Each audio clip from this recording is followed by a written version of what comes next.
Bună ziua și bine v-am regăsit la emisiunea The Right Business Choice, o emisiune despre experiențe antreprenoriale și expertize profesionale, moderată de Cezar Armașu și Aura Icodin, fondator Centrul de Limbi Străine ABEST. Mulțumesc! Astăzi ne aflăm la ediția cu numărul 2, în cadrul căreia vom aborda o temă de interes la acest moment pe piața muncii și anume vom discuta despre provocările leadership-ului în gestionarea echipelor remote. Le avem alături de noi pe Oana Ciobanu, director și partener Elevator. Bună ziua, bine v-am găsit și mulțumesc mult pentru invitație. Îți mulțumim că participi alături de noi la această temă. Respectiv o avem alături de noi și pe Daniela Necefor, Managing Partner și fondator Total Business Solutions. Mulțumesc mult pentru invitație și mă bucur mult să vă văd. Mă bucur să te revăd după ceva timp, Daniela. Sunt convins că experiența ta îndelungată o să aducă câteva elemente interesante în emisiunea noastră de astăzi. Oana, cine este Oana Ciobanu? Ce ai putea să ne spui despre tine ca și expert în domeniul resurselor umane? Am o experiență de peste 20 de ani în zona resurselor umane, management organizațional, partea de transformare organizațională și consultanță. Iar aria resurselor umane am acoperit-o de-a lungul timpului în tot ceea ce înseamnă procesele de resurse umane, de la recrutare și selecție de personal, partea de onboarding, dezvoltare de competențe, engagement, totul. Iar la acest moment, care ar fi tipologia clienților Elevator?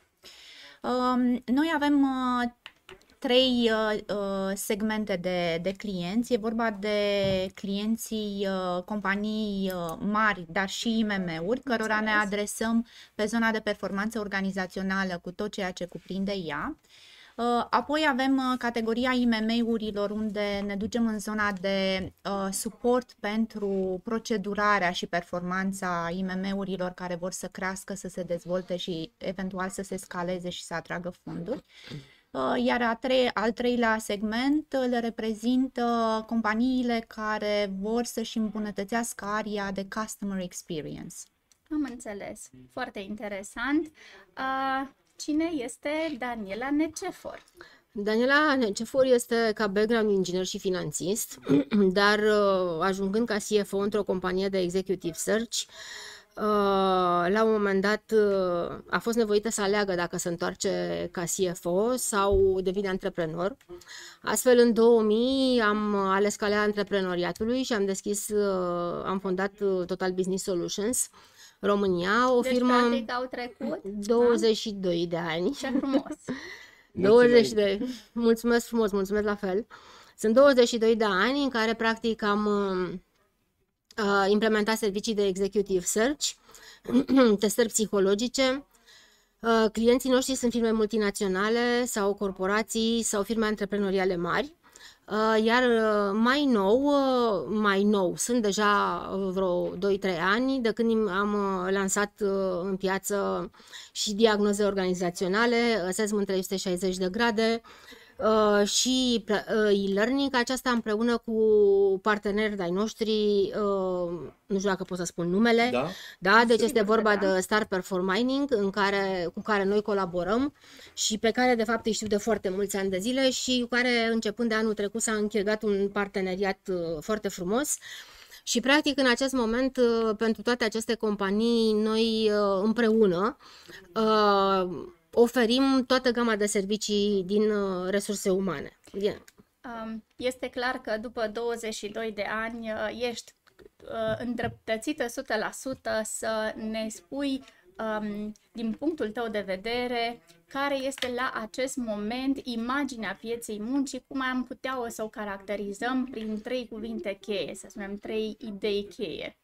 Ce se întâmplă acum pe piața muncii și să luăm un pic în calcul și subiectul spre care am pornit în dimineața aceasta, cel al muncii remote. Cred că 3 idei cheie ar fi dezechilibru între cerere și ofertă, mai exact dezechilibru între ceea ce se așteaptă angajatorii și ceea ce își doresc în acest moment candidații, angajații. Un alt punct, al doilea, ar fi o lipsă de pregătire pentru management de criză a managementului. Și 3, se cere un total alt tip de leadership pe care unii îl stăpânesc, alții ar trebui să-l învețe cât mai repede. Și de ce spun cât mai repede? Problema cea mai mare acum este 1. Să găsești oameni în piață care să accepte să facă o mutare într-o piață instabilă, să nu uităm că tocmai s-a terminat pandemia, dar avem un război la graniță și atunci instabilitatea este foarte mare în continuare. Iar dacă ai oamenii, ceea ce trebuie neapărat făcut sunt aceste evaluări, oferirea de traininguri către companii pentru a crește retenția. Deci cam asta ar fi din punctul meu de vedere analiza pieței în acest moment. Înainte să mergem mai departe, vreau să profit de experiența pe care o ai tu, Daniela, și să te întreb cât de important mai este acum pachetul de beneficii colateral salariului pentru angajarea în marile companii sau în companiile antreprenoriale. Pentru că acum 15-20 de ani se pleca pentru salariu mare. Toată lumea vorbea de un salariu mare și de mașină de serviciu. Da. După mașină de serviciu au venit celelalte beneficii. Da, telefon, sală de sport, asigurare de sănătate, pensie privată era la un moment dat în mare vogă. Da. După aceea piața s-a diversificat foarte, foarte mult, a început o gamă variată de beneficii care s-au dezvoltat, iar acum se vorbește foarte mult de telemuncă. Da, exact. Da. În afară de telemuncă, celelalte beneficii, pachetul de beneficii mai este în actualitate în selecția pe care o fac? Da, este de actualitate. În schimb, ea se combină în acest moment, nimeni nu pleacă pentru același salariu, este foarte clar că pleacă pentru mai sus. Dacă este poziție de management, este clar că mașina, toate celelalte beneficii se cer pentru că practic reprezintă un instrument de lucru, deci nu mai este un beneficiu, este un instrument de lucru. În schimb, ceea ce vine acum în balans, vor o atmosferă bună în companie, chiar dacă este telemuncă sau este back to office sau este hibrid. Se vrea stabilitate, asta este ce vor candidații. Deci nu neapărat o creștere foarte mare peste salariu, vor cel puțin același salariu plus un 10-20%, celelalte beneficii, bonus în funcție de performanță, dar vor stabilitate, vor program fix de 8 ore, deci nu mai vor să stea peste program, și vor un echilibru foarte mare între viața personală și viața profesională. Ceea ce am realizat cu toții poate în această pandemie, importanța familiei și a timpului liber cu prietenii. Da. Interesant. Oana, din experiența ta din ultimile luni, vorbim acum, în ceea ce privește interacțiunea cu companiile care au implementat deja oficial work from home, acest concept, care ar fi principalele provocări pe care le-ai observat în piață? Privind acum din perspectiva angajatorului, care sunt pietrele de încercare pe care trebuie să le depășească? Da. Acum trebuie să spun că știm cu toții că pandemia ne-a pus într-o situație cu care nu ne-am mai confruntat înainte. Era o statistică la nivel global că înainte de pandemie sub 5% din populația globului lucra în regim de telemuncă oficial, în special în țările foarte bine dezvoltate. Pe la noi atât traducători, avocați independenți, foarte puține categorii. De asemenea, un studiu McKinsey spunea că ulterior pandemiei, 25% din joburile, din economiile dezvoltate vor fi pretabile pentru telemuncă, iar aici includem joburile din consultanță, din finance, din zona de learning, tot ce presupune IT-ul care este în primă poziție, dar sunt o serie întreagă de alte joburi care nu se pretează, cum ar fi joburile, știu eu, din servicii la domiciliu, joburile din medical și așa mai departe. Acum situația în România stă, bineînțeles, diferit. Până legea pe telemuncă s-a dat în 2018, până la finalul lui 2018 înregistrați la ITM erau doar 3 angajați cu contract care prevedea telemuncă. 3. Foarte interesant. Ulterior, la sfârșit de 2019, erau undeva în jur de 14.000, aproximativ, iar la final de 2021 am ajuns deja la peste 430.000 de contracte care prevăd și clauze de telemuncă. Știm că acolo fie că lucrezi parțial, fie că câteva zile este înregistrat ca și contract cu regim de telemuncă. În special, companiile care sunt tehnologizate oferă acest beneficiu pentru că este important să pui la dispoziția angajaților instrumentele necesare lucrului în telemuncă și ne referim aici la echipamente IT, în special tehnologie audio și așa mai departe. Acum, ce am observat noi din discuțiile cu clienți, cu parteneri, cu companii din piață, sunt o serie întreagă de provocări. M-aș opri la câteva dintre ele doar. În primul rând ar fi una legată de percepție. Lucrul de acasă este mai puțin controlabil pentru companiile care nu au... Da, exact. Și mă întrebam cum te-ai putea asigura că ai aceeași performanță indiferent de locul unde se desfășoară activitatea. Presupun că, așa cum spunea și Daniela, foarte mulți manageri la acest moment, foarte mulți lideri au această provocare, își pun această întrebare, cum aș putea să mă asigur că și cel pe care nu-l văd livrează la același nivel de calitate. Foarte bună observație. Este o provocare cu care se confruntă companiile pentru că unii manageri, chiar în aceeași companie, poți să identifici manageri care spun de acasă eu nu am control, deci nu pot să măsor, mi-este greu să te las să lucrezi mai mult de acasă. În pandemie n-am avut ce face, au fost niște restricții impuse, prin urmare acum putem să revenim într-o formă sau alta. Dar tot în aceeași companie avem și manageri care spun la mine s-a observat performanță, lucrurile au mers foarte bine, am avut un flux continuu, colegii au livrat proiectele. Sigur au făcut ceva bine. Sigur au făcut ceva bine. Ce am observat noi și din discuțiile cu ei, lucrul acesta s-a întâmplat acolo unde existau, într-o formă mai bine conturată, instrumente de normare a muncii, de indicatori de performanță, obiective și niște instrumente prin care să monitorizezi ceea ce îți livrează angajatul tău. Fie că livrează de acasă, fie că livrează de la on-site, din birou.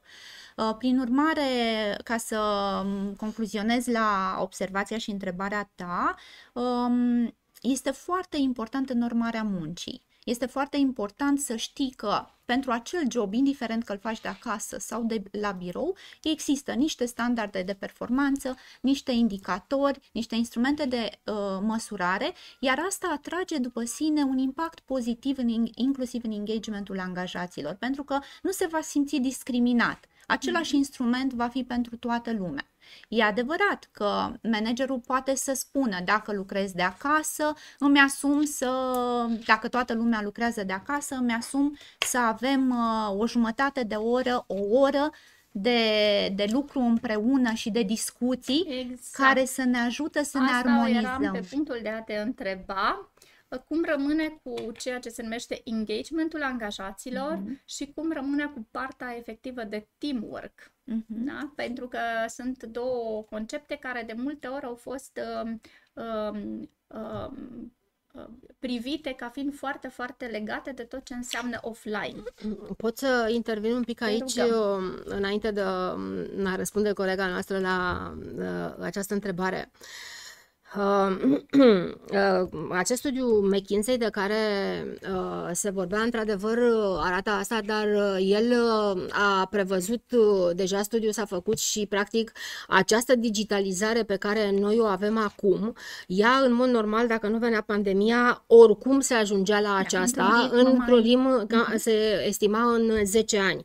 Deci, practic, toate companiile au trebuit să se adapteze, în loc să meargă într-o dezvoltare constantă în 10 ani, au trebuit să accelereze acest ritm și am ajuns undeva la acești 2 ani. În plus, ceea ce se întâmpla și aici este o problemă pe piața muncii la nivel global, nu numai în România, undeva, din câte țin eu minte studiul, undeva la 26 de milioane de oameni au trebuit să rămână, să schimbe jobul în totalitate, pentru că practic nu se mai potrivește modalitatea de lucru și ceea ce fac ei cu ceea ce se cere acum. Deci am avut o debalansare a tot ceea ce înseamnă joburi, au apărut joburi noi și vor apărea tipuri de joburi noi. Și tot în studiul McKinsey se arată că, în afară de această normă a muncii, trebuie ținut cont și de ce s-a văzut o creștere a productivității, fapt deoarece practic ei au muncit mai mult. Și revin la ceea ce am spus la începutul emisiunii, despre faptul că după acești 2 ani acum, când se revine, oamenii nu mai doresc să fie monitorizați permanent acasă. Deci cei care lucrează acasă erau monitorizați în cei 2 ani de pandemie cu mouse-ul. Deci dacă mouse-ul nu se muta 5 minute, deja se atrăgea atenția că acela nu lucrează. Și practic normarea în acest moment se vrea în companie a deveni ca nivel de închidere, proiecte și performanță, nu neapărat ca timp. Pentru că trebuie să ținem cont că atunci când socializăm la birou, se mai este la o țigară, mai vorbești cu un coleg, adică ești un pic mai relaxat și se merge foarte mult pe partea asta să se evite burnout-ul. Este foarte important pentru orice angajator să evităm burnout-ul, să ajungem la un burnout foarte mare.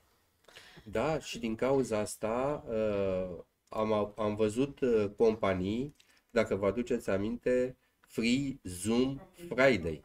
Exact, da? Exact. Da, exact. Din cauza stresului din cauza generat de lucru online în pandemie, una dintre marile companii din Statele Unite a decis că vineri fără calculator. Da. Vineri total fără calculator. Da. Și mai este o inițiativă pentru evitarea burnout-ului. Este inițiativa Săptămâna Internațională a Fericirii la locul de muncă, care vine cu o serie de evenimente și o serie de acțiuni, comunicări ale companiilor, ale media, ale asociațiilor cu privire la acest balans. Balans, exact. Și vreau să te întreb și pe tine, Oana. Spuneai despre normarea muncii. Doar normarea muncii este instrumentul care îl face pe om să lucreze performant de la birou sau acasă? Nu. Sau sunt și alte elemente? Pentru că stând de vorbă cu foarte mulți oameni în activitățile pe care le fac, am constatat că de fapt de acasă se lucrează mult mai mult foarte decât bună observație, da. Da? Ne mai vorbim de timpii care s-au redus cu deplasarea și cu toate celelalte. Deci probabil că sunt și alte instrumente care îi fac pe angajați să fie performanți. Am să punctez aici 2 aspecte. Unul legat de performanța de acasă și felul în care încercăm să gestionăm mai multe roluri. Să ne imaginăm, când suntem la birou, venim, ne facem task-urile, ieșim în pauză cu colegii, mai socializăm, ne încărcăm pozitiv, mai ne cunoaștem între noi, ceea ce o să explic imediat, răspunde unei nevoi a noastre de încredere și așa mai departe. Când sunt acasă, ce fac? Dacă sunt o mămică, știu că în pauzele respective îmi pregătesc, pun să fiarbă ciorba. Deci nu mai iau să mă relaxez, să mă odihnesc. Pun să fiarbă ciorba, în pauza pe care o făceam aia de 10 minute, pun o mașină la spălat, întind rupele. Deci dacă copilul își face temele. Exact. Sunt într-o dinamică continuă ce nu mai permite să mă odihnesc. Și ajung la finalul zilei epuizat, apropo de ce povesteai mai devreme. Mai mult decât atât, sar peste mese de multe ori. Adică să ne imaginăm că nu sunt o mămică, sunt o persoană care, în general, sunt mai introvertă, dar foarte conștiincioasă. Și s-a observat că la tipologia aceasta de persoane le uită timpul lucrând pe scaun. Da, își aduc aminte când poate mor de foame sau de somn și se ridică. Exact. Deci e partea aceasta de work-life balance pe care nu reușim să o gestionăm foarte bine și să... Practic singuri. Exact, și ajungem la ceea ce spuneai și tu, la partea de burnout. Acum, referitor la întrebarea foarte bună pe care ai adresat-o,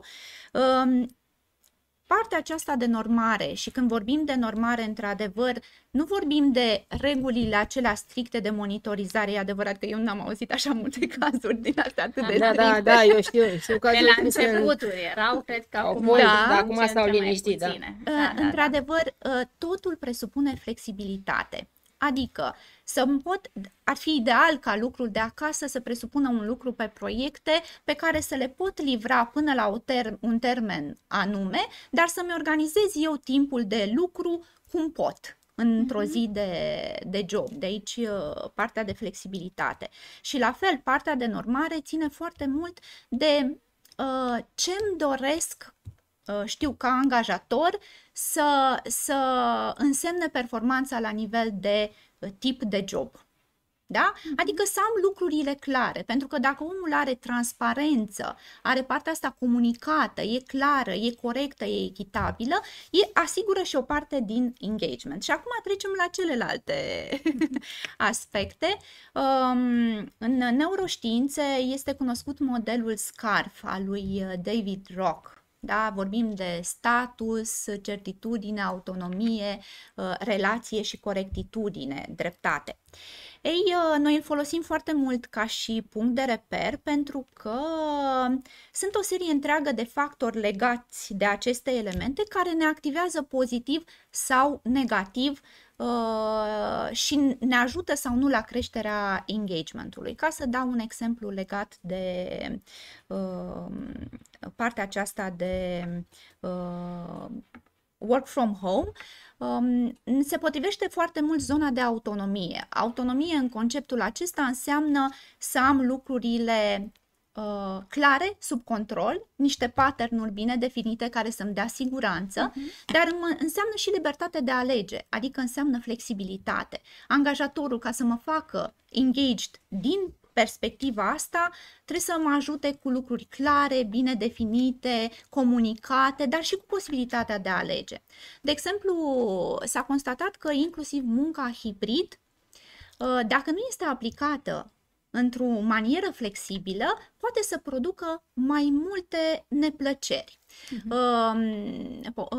Cei din UK au fost încă la începuturile pandemiei, au abordat modelul acesta al muncii hibrid. Ce au constatat salariații? Spuneam așa că am constatat că atunci când mă duceam la birou, când mi-a stabilit șeful ca zilele de luni și marți sau de joi și vineri să fiu la birou, era un stres enorm. Trebuia să mă gândesc cu ce să mă îmbrac, ce să pregătesc, unde mă voi așeza, pentru că s-a redus spațiul de lucru și nu mai este spațiul personal.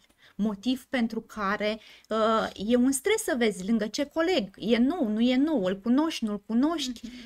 Și atunci companiile, pentru a asigura munca aceasta hibrid, ați văzut probabil că au apărut în piață platforme care te ajută să-ți gestionezi, dacă ai o echipă mare, munca la birou. Îți vezi harta și tu spui, eu mă așez acolo și vezi lângă cine te așezi. Apropo de colegii noi,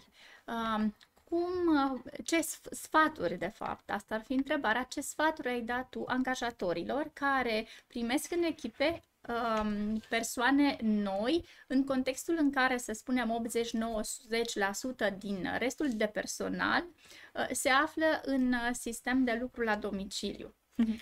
Ce facem cu colegii noi? Cum îi integrăm? Ce soluții avem? Probabil că e una dintre cele mai palpitante situații, nu? Da, și este una dintre provocările pe care vreau să o și includ în discuția noastră. Recrutarea la distanță, să spunem că, mă rog, ne-am mai obișnuit, nu? Cel puțin primii pași. Dar după ce îl recrutăm, da? Cum îl integrăm?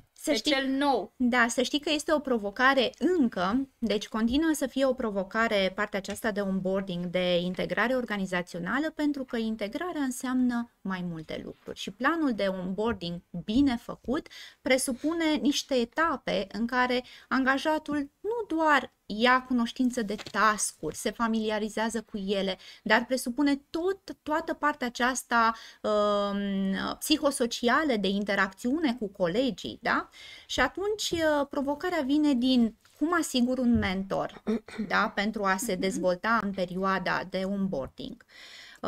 Cum fac să relaționeze și să se cunoască cu ceilalți colegi, pentru că s-a constatat, apropo de model... Am eu o curiozitate. Modelul SCARF al lui David Rock spune că tindem să avem încredere și să ne apropiem și să lucrăm mai bine cu oamenii pe care îi cunoaștem mai bine și cu care simțim că avem lucruri în comun. De aceea, munca la birou ne-a făcut să fim mai împreună și să facem lucrurile și să ne mai animăm unii pe alții când mergeam, nu știu, la activități de CSR, la ori acasă, de câte ori te suni cu colegul și să povestești lucruri despre tine? Foarte rar. Deci lucrurile se întâmplă rar. De câte ori ai o idee și suni pe toată lumea din echipă, fraților, uite ce idee extraordinară am eu și cum o îmbogățim. Aceea apărea la pauza de cafea-țigară, nu? Exact. Da. Într-un cadru informal. Și atunci, în ultimele luni, ce ai observat că se întâmplă la clienții tăi? Ce soluții au găsit? Soluții concrete ca oamenii să se întâlnească realmente, cu ghilimele, ca pe vremuri. Sunt sunt 3 categorii de organizații. Sunt organizațiile tehnologizate, în general în zona de IT sau de BPO, unde tendința este să se ducă mult spre work from home, telemuncă, pentru că, de exemplu, companiile IT, și aici după să confirmi, încep din ce în ce mai mult să recruteze și din străinătate și atunci depășesc granițele și atunci au o echipă multiculturală și atunci spun nu este obligatoriu ca cei din România să vină la birou, nici n-ar fi echitabil ca pe unii să-i aducem și pe alții nu, și atunci creează oportunități de întâlnire mai degrabă. Adică, fie că asigură canale online și camere online digitale în care se întâmplă întâlniri virtuale din acestea și comunică și se cunosc și evenimente virtuale, fie că sunt situații în care organizează evenimente specifice la birou cu un grad mare de atractivitate pentru colegii lor. Ne poți da niște exemple? Suntem super curioși. Ele variază, adică am văzut și situații în care au făcut o mini-cinema la birou, ca să vină să vadă și să facă debate-uri, filme împreună, ca pe vremuri, da? Fac evenimente din astea de socializare, cu tot felul de jocuri care să-i anime. O să apară, sunt proiectate, povesteam zilele trecute, team building-urile live, că sunt dornici de întâlnirile acelea comune. Dar sunt și situații în care, spuneam, pentru că vor fi preponderent în online anumite companii, nu multe, e adevărat, vă povesteam dimensiunea, da?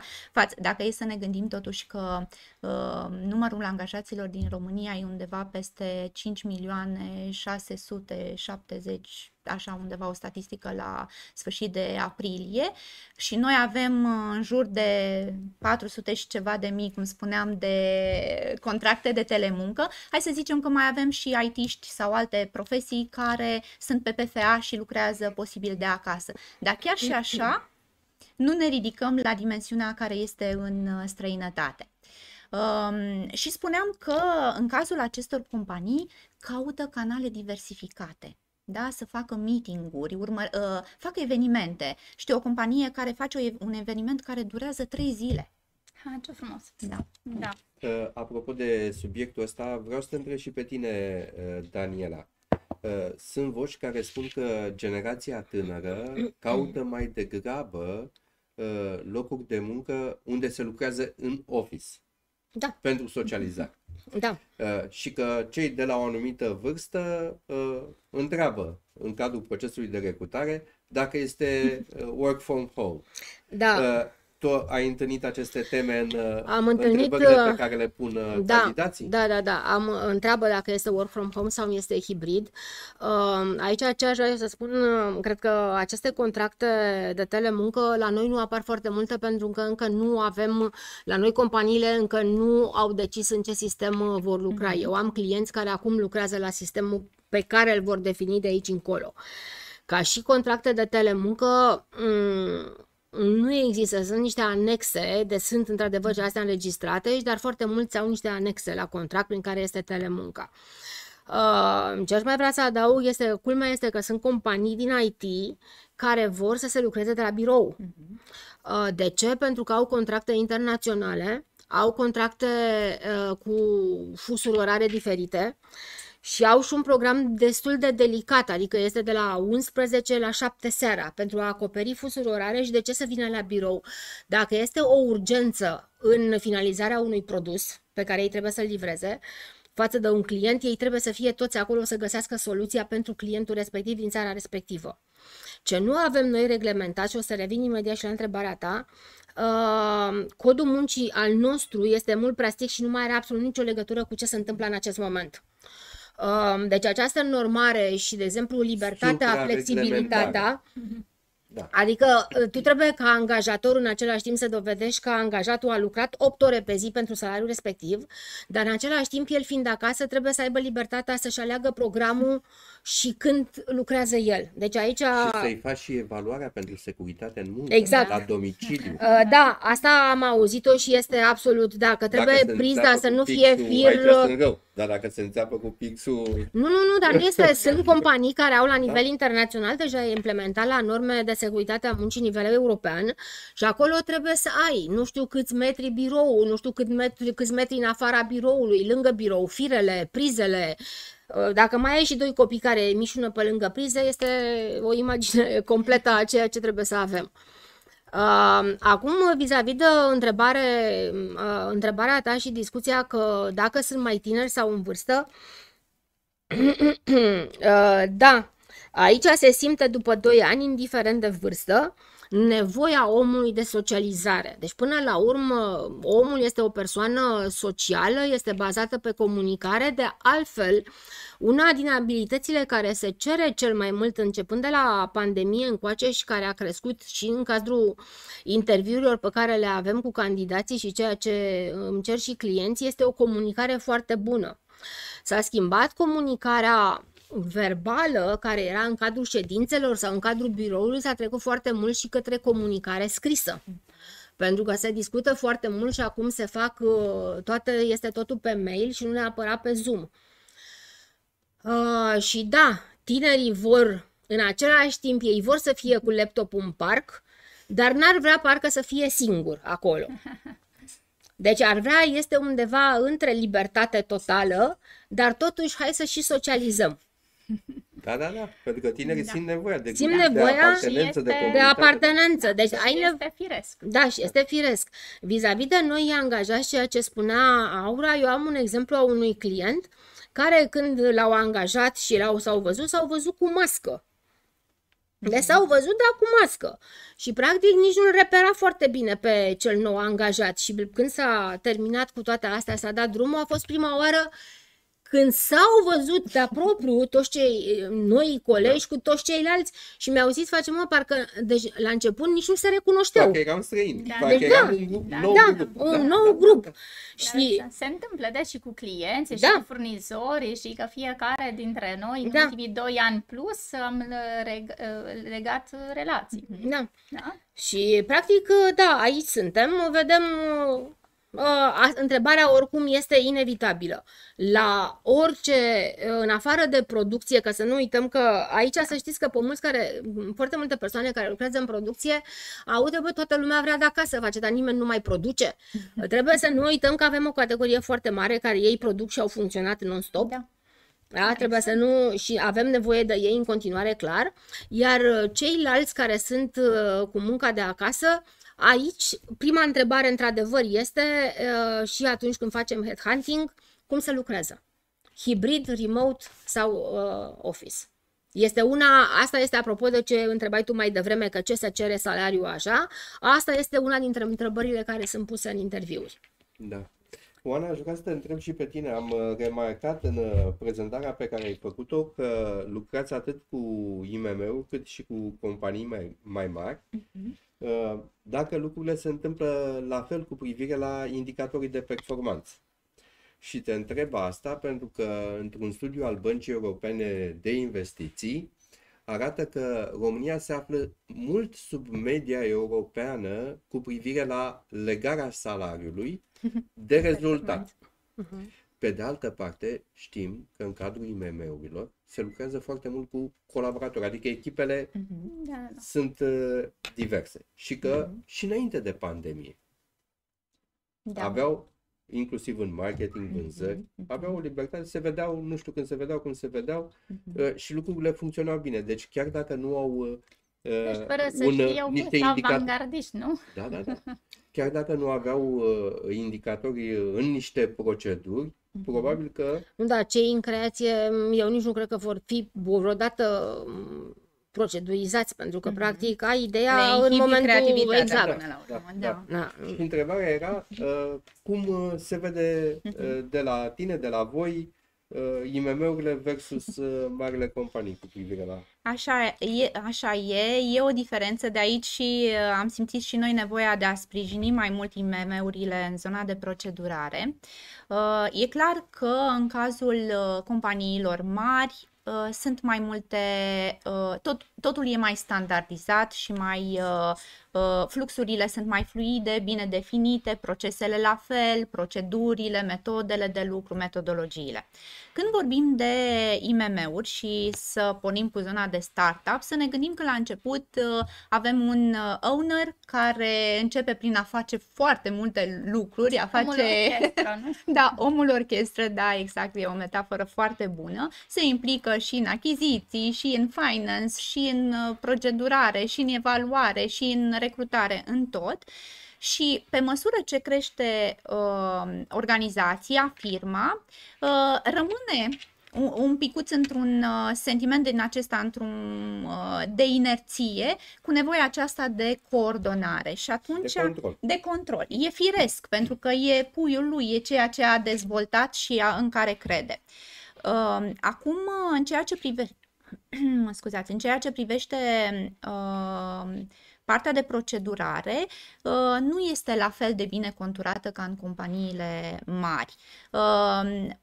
În schimb, ajută faptul că este o firmă mai mică, oamenii se cunosc între ei foarte bine, care ajută la sentimentul de încredere, se cunosc și din punct de vedere al competențelor și apoi știu pe ce să se bazeze când au de rezolvat un proiect sau o problemă urgentă. Ceea ce nu se poate întâmpla într-o companie mare, unde când ai de rezolvat ceva și în cine știe ce departament și nu cunoști persoana respectivă, poate dacă nu cunoști, asta vreau. Exact, nu o cunoști, atunci e foarte bine să ai niște fluxuri, să știi cui te adresezi, cum se întâmplă lucrurile. Pentru IMM-uri, mai ales pentru startup-urile care vor să crească, să se scaleze sau să obțină finanțare, e știut faptul că finanțatorii au nevoie de o transparență și de niște instrumente prin care să poată să vadă ce se întâmplă în compania respectivă, inclusiv din punct de vedere al performanței, și atunci e necesar să se procedureze. Dar, ca să răspund întrebării, așa să concluzionez la întrebarea ta, e mai puțin formalizată, e mai puțin concretizată partea asta de management al performanței, așa cum îl numim noi ca specialiști, că ei au un mod de a vedea dacă lucrurile funcționează sau nu în organizație, dar nu conform standardelor de care pe care le menționai. Dacă tot am făcut o comparație, aș vrea să te întreb să mergem un pic mai departe. Engagementul, sentimentul de apartenență. Este la fel? Crezi că este la fel sau sunt nuanțe între marile companii și IMM-uri? Cred că depinde. Cred că depinde de companie și o să vă dau câteva exemple. Sunt angajați care vor să se asocieze cu un brand. Cu un brand care este fie un brand mare, fie un brand cu sens. pentru ei. Aici tu o să mă contrazici dacă greșesc, că expertiza ta este mult mai mare în zona asta. Eu din ce știu din cadrul organizațiilor. Apoi este partea aceasta de ce mi oferă organizația din punct de vedere al engagementului. Și nu se limitează la beneficii, acele beneficii extrasalariale, mai nou sunt platformele de multibeneficii din care ai posibilitatea să-ți alegi, primești o sumă de bani și tu ți alegi. Valorizează foarte mult ce vă spuneam mai devreme, libertatea de a alege. Tu îmi dai o sumă și lasă-mă pe mine să o cheltui unde e necesar. Deci spuneam că nu e doar despre beneficiile acestea, este despre un cumul de factori, despre cum sunt tratat de șeful ierarhic sau de cum sunt tratat de colegi, e zona de status, dacă mă simt respectat, dacă mă simt apreciat pentru munca pe care o fac, dacă mă simt înrolat în activități, adică mi se delegă activități importante, să mă simt parte din poveste. Apoi este zona de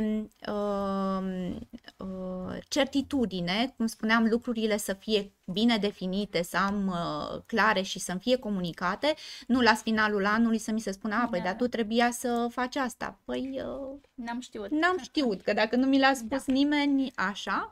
Și apoi este partea de relație, cum mi se creează cadrul să socializez, să interacționez cu colegii și cu restul firmei și cum se întâmplă la nivel de echitate, corectitudine. Dacă recompensarea, remunerarea este aplicată echitabil.